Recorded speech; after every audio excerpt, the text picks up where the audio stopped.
फिर से करेंगे अपने 5 MCQs a day keeps FMG FOMO away day 43 आज। क्वेश्चन नंबर 1 देखते हैं। Norepinephrine does not act on which receptor? Alpha 2, alpha 1, beta 2, beta 3। तो वीडियो को पॉज करके खुद करिएगा।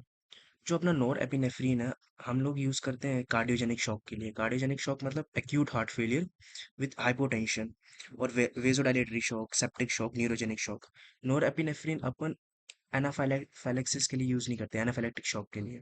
उसका अलग कॉन्सेप्ट है, पर इसमें हम ध्यान देंगे। Norepinephrine does not act on which receptor? It's beta 2।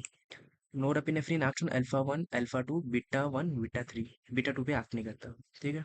और हम कार्डियोजेनिक शॉक के लिए ड्रग ऑफ चॉइस है। क्वेश्चन नंबर 2 देखते हैं। Gaucher's disease is caused by the deficiency of which enzyme? Hexosaminidase A, glucocerebrosidase, glucose 6 phosphatase, lactosidase. तो Gaucher's disease के बारे में पहले जानते हैं। Gaucher's disease rare inherited metabolic disorder है।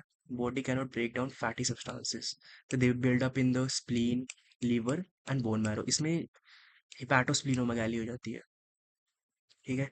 और एक और चीज याद रखनी है, बोन मैरो में there is ring crumpled tissue paper appearance of the lysosomes. ऐसी ऐसी appearance, crumpled tissue paper appearance, ठीक है। और एंजाइम डेफिशिएंसी होगा इसमें glucocerebrosidase. Glucocerebrosidase enzyme is deficient in this case, ठीक है। ये बी आंसर होगा इसका। क्वेश्चन नंबर 3 देखते हैं।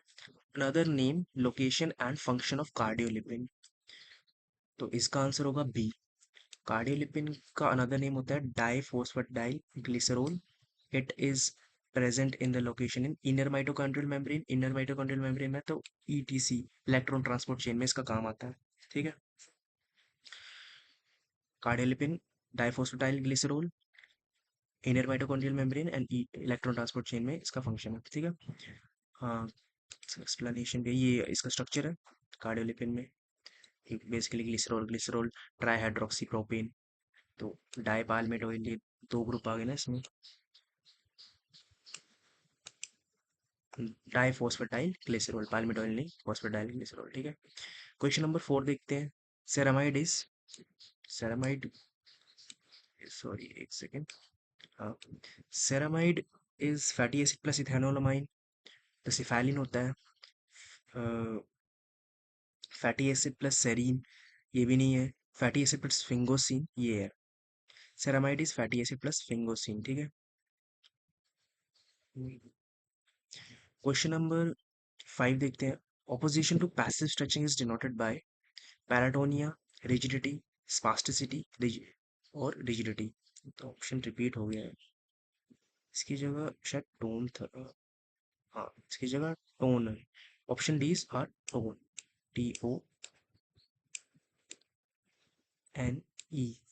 सॉरी, क्वेश्चन थोड़ा ऑप्शन रिपीट हो गया।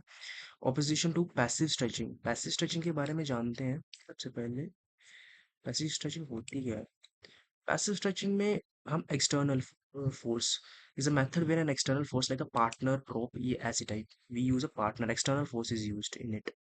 Active stretching में is different and active stretching, we don't use an external force. Passive stretching में external force like a partner, rope or gravity is used to hold a muscle, that's passive stretching. अपना question पे वापस आते हैं। पूछा opposition to passive stretching is denoted by paratonia, rigidity, spasticity या tone. तो इसका आंसर है spasticity.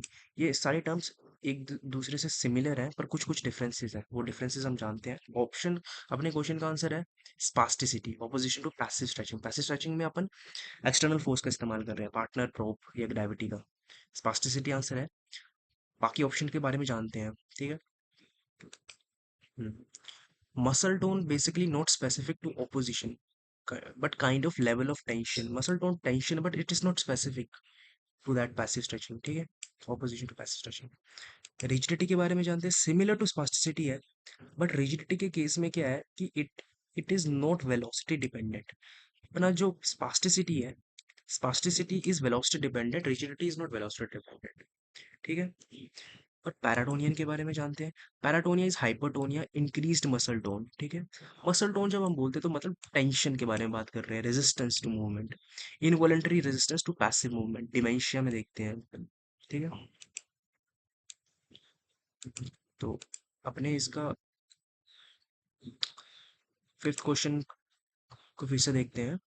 Opposition to passive stretching, stretching where we use an external force is spasticity. ठीक है, स्पास्टिसिटी वेलोसिटी डिपेंडेंट है। ठीक है, तो अपने 5 MCQs पूरे हुए। Thank you.